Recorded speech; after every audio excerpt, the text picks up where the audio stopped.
Olá, a aula de hoje é sobre conservação de momento em colisões.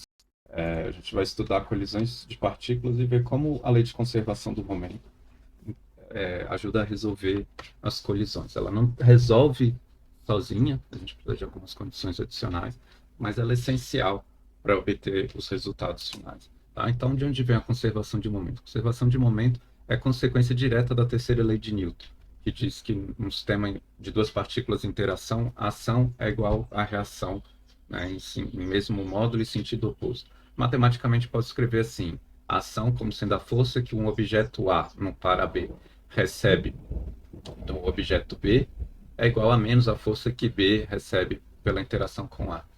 Certo? Então, esse par de ação e reação possui forças com sinais opostos. A gente pode traduzir isso para uma equação, para a equação do momento total. O momento total é a soma do momento de cada partícula, sendo que o momento de cada partícula, P igual a mv, é, né, a quantidade de movimento, a massa vezes velocidade. Colocando isso aqui, substituindo o momento total, eu tenho que a derivada expande entre os termos, né? Então, a taxa de variação do momento total vai ser a massa vezes a aceleração do objeto A, mais massa vezes a aceleração do objeto B. Ou seja, a força total que atua em A é a força total que atua em B. Se as únicas forças que estiverem atuando forem essas forças de ação e reação, eu vou ter o seguinte: essa é a força que A recebe de B, mais a força que B recebe de A. A gente sabe que o sinal das duas é oposto, então uma cancela com a outra e o resultado final dá zero. Tá? Outra maneira de interpretar isso é, né, a variação do momento igual a zero. Eu posso pensar também como se o momento se conserva. Ele é uma constante que não altera com o passar do tempo. Então, eu vou usar esse fato, que o momento total, MA/VA mais MB/VB, é uma constante. Ou seja, ele vai ser igual logo no início da colisão e logo após a resolução dessa colisão. Vai escrever, então, algumas equações utilizando esse módulo SymPy do Python. Ele é um módulo para escrever equações matemáticas algébricas. Então, ao invés de utilizar números, nossas equações aqui utilizam símbolos. Então, eu declarei alguns símbolos para massa de A, massa de B. U seria a velocidade do projétil, e VA e VB seriam as velocidades de saída de A, que é o projétil, e B, que é o alvo. Tá? Então, eu vou montar essas equações. O momento inicial é a massa vezes a velocidade inicial de cada uma das partículas. Como só o projétil possui uma velocidade inicial U, o momento total é isso. Já o momento final é massa de A vezes VA, mais massa de B vezes VB, né, usando as velocidades de saída da colisão. Eu posso montar uma equação igualando essas duas expressões para obter essa fórmula aqui: momento na massa de A vezes U igual a massa de A vezes VA mais massa de B vezes VV. É a conservação do momento. Essa equação é insuficiente para determinar o resultado de uma colisão, porque ela envolve duas incógnitas, VA e VB, e somente uma equação. Eu preciso de uma equação adicional. E de onde vem essa equação adicional? Talvez não deve se chamar conservação aqui, mas sim coeficiente de restituição. A conservação adicional é esperada, porque existem vários tipos de colisão. A gente consegue observar isso na prática. As colisões não se resolvem sempre da mesma maneira. Mesmo se a gente escolher objetos com mesma massa, mesma velocidade, eles podem ter histórias bem diferentes entre si. Um objeto bastante elástico pode ter uma colisão que conserva energia, enquanto que um objeto bastante inelástico pode terminar a colisão com os dois objetos grudados um no outro. Eu preciso, então, de modelar esses efeitos e caracterizar a colisão por alguma equação adicional e algum elemento físico adicional. Idealmente, essa condição adicional deveria envolver uma propriedade intrínseca do objeto, ou seja, algo que não depende do sistema de coordenadas. E, para isso, eu vou utilizar as velocidades relativas dos objetos logo antes e logo após a colisão. Aliás, ao contrário, zero, né, seria a velocidade relativa inicial logo antes da colisão, e f, a velocidade relativa final logo após a colisão. E a gente postula o seguinte, que a velocidade relativa final é menos a velocidade relativa inicial vezes uma constante de proporcionalidade. Numa colisão perfeitamente elástica, eu vou mostrar aqui uma simulação. Eu tenho o seguinte: isso aqui é uma simulação que eu posso pausar, adiantar frame a frame, olhar a velocidade dos objetos. Então, olha o que acontece aqui. Numa colisão perfeitamente elástica, a velocidade relativa inicial entre esses dois objetos é de 150 pixels por segundo na direção x. Né? Então, quando eles estão se aproximando e quando colidem, existe uma troca de forças e a velocidade relativa de saída agora é se afastando por esse mesmo valor. O círculo ficou parado e o retângulo agora está andando a 150 pixels, mas a velocidade relativa agora inverteu de sinal, porque é uma velocidade de afastamento. Tá? Então, daí que vem esse sinal. Esse coeficiente E, nesse caso de colisão perfeitamente elástica, seria um coeficiente igual a 1, simplesmente inverte o sinal da velocidade relativa. Em outros casos, eu posso ter uma perda de velocidade relativa. No caso extremo, ela pode ficar igual a zero. Significa que os dois objetos grudam e seguem a colisão, um encostando no outro. Né? A maioria das situações reais ficam no intervalo entre 0 e 1, onde a energia não se conserva perfeitamente, mas existe uma certa elasticidade e os dois objetos mantêm uma velocidade de saída não nula. Certo? Então, eu vou utilizar essa equação adicional, que é o que falta para a gente resolver o sistema. Já tem uma equação da conservação de momento, agora a equação da restituição, e com duas equações eu consigo, em princípio, resolver duas incógnitas. Então, continuando aqui, a gente cria um novo símbolo E, monta a equação da restituição. Então, VA menos VB, né, a velocidade relativa de saída é igual a menos EU, que é a velocidade relativa de entrada. Eu utilizo essa equação, né, a equação 2, eu vou resolver a equação 2 para VA e isolar o valor de VA. Isso vai me dar uma expressão que representa VA em função da solução dessa equação. E aqui eu escrevo essa solução. Então, o SymPy obteve essa expressão, que na verdade é trivial. Para isolar o VA daqui, basta passar VB para o outro lado, fica VB menos EU, que é exatamente o que ele obteve. Tá? Com a ordem trocada, mas enfim, exatamente isso, VB menos EU. Tendo esse VA, eu posso substituir esse VA na equação 1, que era a conservação do momento. Isso vai me dar uma nova equação. Tá? Essa equação aqui relaciona U com VB, e não tem mais VA, então tem uma equação, uma incógnita. Basta resolver essa equação e isolar VB. Tá? Quando a gente faz isso, o resultado dá o seguinte, VA, a gente já tinha calculado aqui, mas uma vez que eu obtenha VB, posso substituir esse VB de volta aqui, um VB que depende só de U, MA e MB, e substitui de volta e obtenho essas duas expressões para VA e VB. Tá? Nada de outro mundo, a gente poderia fazer essa conta no papel, tá? Recomendo inclusive que façam, e confiram se o SymPy está correto. Essa equação tem um probleminha quando é igual a zero. Quando é igual a zero, o que acontece aqui? Tem uma divisão por zero, essas velocidades divergem. VB até que funciona, e VA tem um probleminha aqui. Será que tá certo isso? Não tem um probleminha. Tô falando besteira, vamos cancelar isso aqui. Quando é igual a zero, o que acontece? VB, esse termo some, e VA também, esse menos MB some. E acontece uma coisa curiosa, quando é igual a zero, os dois termos ficam iguais. Eu vou colocar uma célula aqui para testar. Então, o VA antes, substituindo E por zero, seria colisão inelástica, dá essa expressão. E da mesma maneira, vamos ver o que acontece se eu substituir VB antes. Foi o mesmo valor. Posso até testar se os dois são iguais. Se, né, VB antes substituindo E por zero dá igual ao VA substituindo E com zero. Certo? Então, na colisão perfeitamente inelástica, a velocidade de saída dos dois objetos é a mesma. Eles estão grudados. Tá, eu vou agora desenvolver alguns casos especiais. Nesse primeiro caso especial, o coeficiente de restituição é igual a 1, então a colisão é perfeitamente elástica. E o que acontece? VA, a velocidade de saída do projétil é igual a zero, e a velocidade de saída do alvo é igual à velocidade de entrada do projétil, U. Vamos testar esses casos na nossa simulação. Tá? Então, para fazer isso, eu vou botar nessa situação. Então, eu tenho uma velocidade, vamos diminuir ela para 100, para ficar com as contas redondas. Massa dos dois é igual a 10. Tá? Eu posso trocar a massa aqui. Vamos deixar a massa dos dois igual a 10. E a velocidade de entrada 100. E aqui do alvo é 0. Qual é a promessa das nossas fórmulas? Que a velocidade do círculo vai ficar igual a 0 e do retângulo igual à velocidade original do círculo, 100. Então, quando eles colidem, acontece a colisão, a velocidade do círculo realmente zera, já a velocidade do polígono fica igual à velocidade de entrada do círculo, 100. Tá? Animando, eu fico com esse efeito.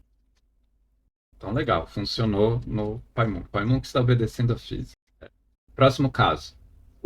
coeficiente de restituição igual a 1 e massas diferentes. Eu quero analisar a razão entre as massas. Vamos pensar R como sendo a razão entre a massa do alvo com relação ao do projétil. Então, R grande significa que a massa do alvo é grande, R igual a 1, que as massas são iguais, e R menor que 1, que a massa do alvo é maior que a do projétil. Aliás, que a massa do projétil é maior que a do alvo.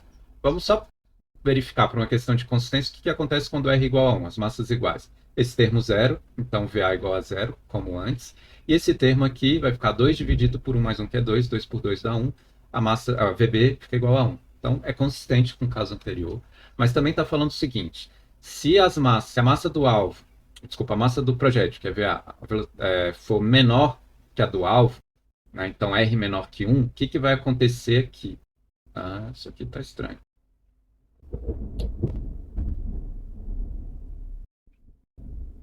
Tá certo. Se R for maior que 1, desculpa, o projétil, o alvo tem uma massa maior que o projétil, né? O retângulo tem uma massa maior que o círculo.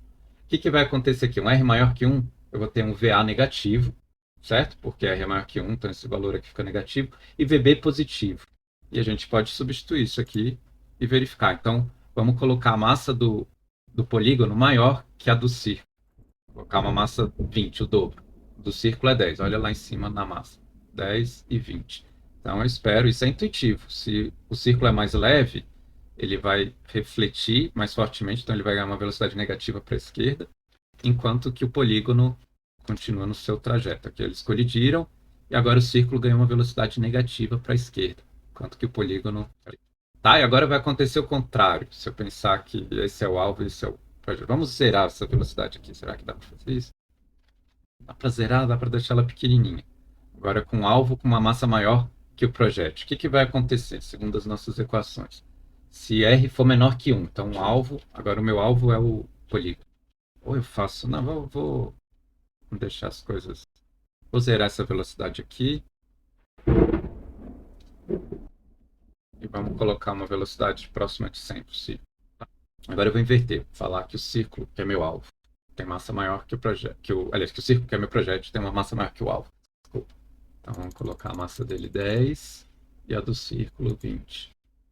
O que minhas equações estão falando? Se o projétil tiver uma massa maior que o alvo, MA maior que MB, R menor que 1. R menor que 1 significa que essa velocidade vai ser positiva, então o projétil continua andando na mesma direção que ele estava, com uma velocidade menor, mas na mesma direção. E VB também vai para aquela direção com uma velocidade maior que o original. Isso é interessante. Tá? Porque 2 é maior que R mais um número menor que... Né, esse número vai ser um número menor que 2. Então, tem 2 dividido por um número menor que 2. Então, VB sai com uma velocidade maior que U. Quando eu rodo a simulação, é isso que acontece. Olha. Ele continuou com uma velocidade 34, continuou com uma velocidade positiva na direção X, e o círculo tinha uma velocidade praticamente igual a 100. O polígono saiu com uma velocidade de 136, maior que 100, como eu tinha prometido. Vamos manter essa configuração e eu vou zerar essas velocidades. Pode deixar assim, ele vai bater e vai voltar. Agora eu vou testar algum caso ainda mais extremo. Tá, a massa do círculo maior do que a do polígono, mas vamos pensar numa massa infinitamente maior. Eu não consigo colocar uma massa infinita aqui, mas eu posso colocar uma massa muito pequena para o polígono e muito grande para o círculo. O que vai acontecer? No limite que R vai para zero. Quando R vai para zero, eu tenho 2 dividido por 1, então a velocidade de saída do alvo vira o dobro da velocidade do projétil, enquanto que aqui R igual a zero, eu fico com U dividido por 1. Então a velocidade do alvo fica inalterada. Faz sentido, né? Se do alvo, não, desculpa, do projeto. Do projeto fica inalterado. Se o projeto é muito mais pesado que o alvo, quando ele bate no alvo, não acontece praticamente nada com ele, a sua velocidade se mantém constante, enquanto que o alvo é catapultado com o dobro da velocidade do projétil. Então, aqui a gente espera que ele saia com uma velocidade próxima de 200, e enquanto que o círculo deve manter uma velocidade praticamente igual. Tá? Então, o círculo saiu de 99 para 97, diria que está praticamente igual, enquanto que o retângulo ficou com a velocidade de menos 190, não dá para ver, 197. E agora, no próximo frame, vai acontecer a colisão inversa. Vamos deixar ela acontecer. E ele empurrou o meu retângulo para fora. Sacanagem.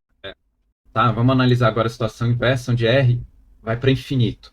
ou seja, onde a massa do alvo é muito maior que a do projétil. Então é uma bolinha bem levinha batendo num retângulo pesadão. O que vai acontecer aqui? R indo para infinito, essa velocidade VB vai para zero, tá? Então o alvo praticamente ele originalmente tinha velocidade nula, continua com velocidade nula, enquanto que VA, quando R vai para infinito, vai acontecer o quê?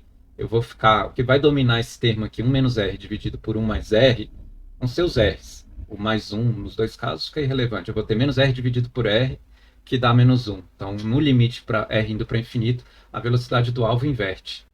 Fica menos U. Enquanto a do projétil fica menos U. Eu estou trocando toda hora, desculpa, gente. É esse diabo desse A que me induz ao erro. O projétil é A e o alvo é B.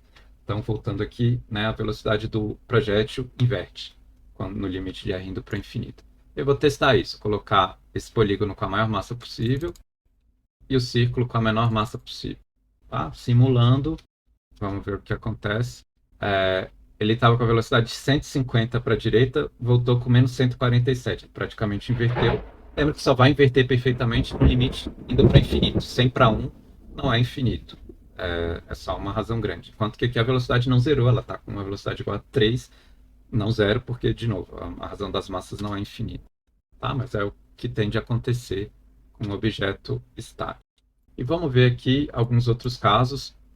No caso onde é igual a zero, eu vou ter as duas velocidades iguais e, na verdade, iguais a esse valor. E aqui é interessante que eu posso verificar o que acontece no limite quando R vai para zero ou vai para infinito. Tá? Então, R indo para infinito significa que o projétil é muito mais leve que o alvo. Né? A massa do alvo é infinitamente maior que a do projétil. E a velocidade de saída dos dois, que é a mesma, porque eles estão ligados quando é igual a zero, a velocidade de saída é zero. Faz sentido, eu tenho um alvo muito levinho, bate num objeto pesadão, os dois comparados com a velocidade nula. E aqui, o que acontece? Quando a massa do projétil é infinitamente maior que a do alvo. Então, tem um projeto pesadão, bate num alvo bem levinho, os dois continuam a vida com a mesma velocidade do projétil. Eu vou testar isso aqui, fazendo o coeficiente de restituição ir para zero. Tá? Isso vai dar uma colisão perfeitamente inelástica. Vou tentar zerar, não dá para zerar exatamente, porque ele só anda de 10 em 10. Aí aqui ele colidiu com a parede, olha que beleza. Tá, então eu vou deixar andar um pouquinho, vamos parar. Vamos fazer assim. Então eu coloco no lugar. E esse cara aqui, eu vou andar para a direita. Lembrando que o círculo está com a massa 1 e esse alvo com massa 100. Então essa é a situação onde o projétil é muito mais leve que o alvo. Tá? Se eu colocar uma velocidade aqui, ele vai parar, eles grudam, praticamente ficam parados, com a velocidade zero no final. Tá? Deixa eu deixar ele voltar para a situação original. Então tá aqui de novo, agora eu vou inverter. Vou colocar esse cara com a massa muito menor que o projétil. Então, um alvo levinho, esse polígono massa igual a 1, com projétil pesadão. Então a gente espera que o projétil siga como se não tivesse notado nada. Então os dois grudam e seguem com a mesma velocidade do círculo. Tem que colocar uma velocidade para ele, 50. Vamos aproximar devagarzinho.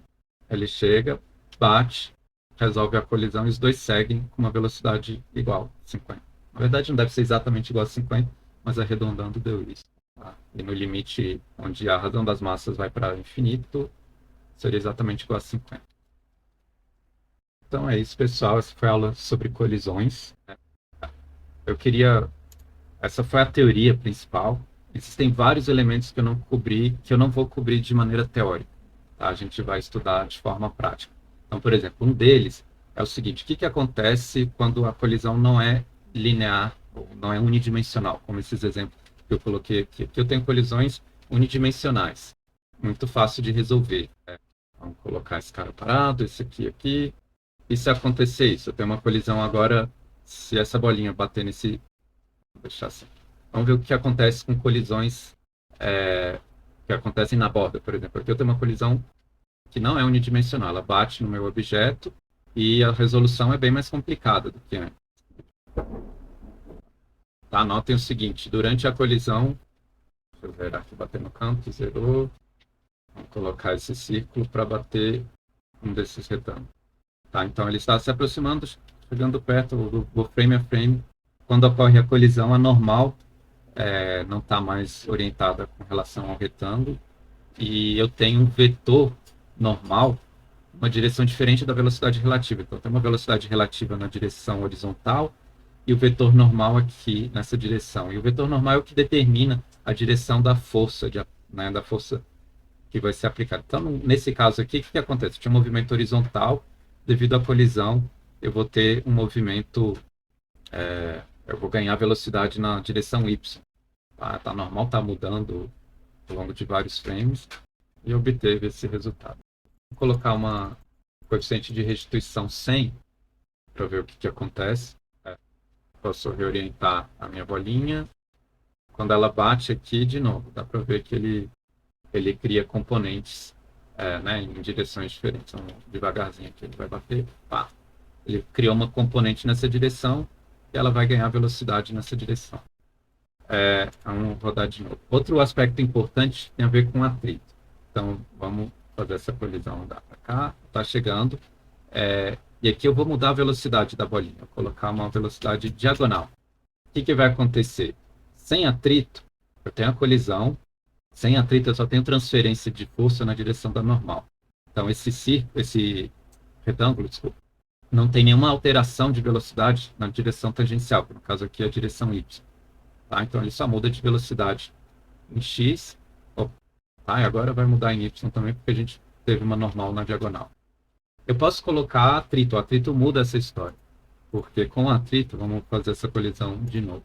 Vou chegar aqui e vou colocar uma velocidade na diagonal e um coeficiente de atrito. Vou colocar o maior possível.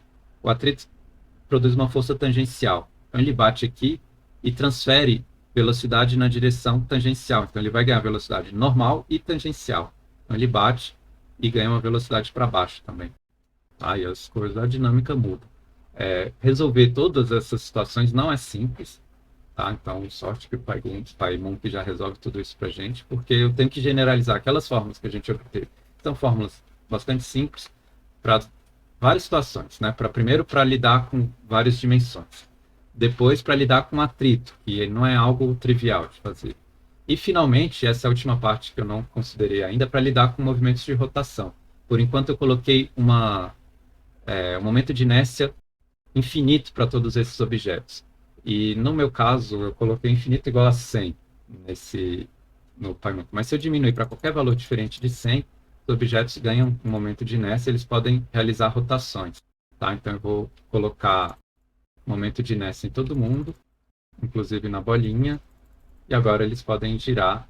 Até a bolinha pode girar por causa de colisões com atrito, que podem bater na bolinha tangencialmente e produzir uma rotação. Tá? Vamos aumentar o caos aqui. O objeto bate no outro, né, com um atrito, enfim. Então, esse panorama completo é difícil de modelar. A gente vai aprender a estudar essas colisões, mas vamos aproveitar a solução que o PyMonkey dá. O PyMonkey tem vários mecanismos para intervir na solução das colisões. Então, cada vez que ele detecta uma colisão, ele manda alguns sinais que permitem a gente alterar o andamento da colisão. Esses sinais são coisas do tipo: o que eu vou fazer antes de resolver a colisão? Será que eu vou aceitar a colisão ou não? Eu tenho a oportunidade de mudar o coeficiente de restituição e de atrito de cada colisão baseado no par de elementos que estão colidindo.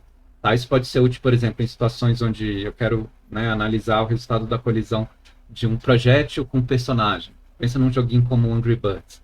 O passarinho batendo num porquinho, ou o passarinho batendo numa plataforma, uma coisa assim. Então, eu quero verificar, dependendo da velocidade relativa, de outras propriedades das massas, enfim, eu posso determinar se um objeto destrói o outro, quanto de vida que um objeto vai tirar do outro, coisas do gênero. Então, a gente pode investigar a colisão antes dela acontecer, para decidir se ela deve prosseguir ou não, e para configurar os parâmetros dessa colisão. Eu também posso investigar o que acontece depois que o PyMonkey já realizou o cálculo da colisão, já resolveu as velocidades finais. Também posso tomar alguma ação em função desses resultados. Tá? Isso vai ser tema das próximas aulas, e depois eu vou discutir um pouco mais a fundo todas essas questões que eu só levantei aqui. Certo? Então é isso, gente. Até mais. bom divertimento. Esse código está no GitHub, vocês podem explorar esse laboratório de colisões por conta própria depois. Inclusive, se quiser estudar o código, alterar o código, fiquem à vontade.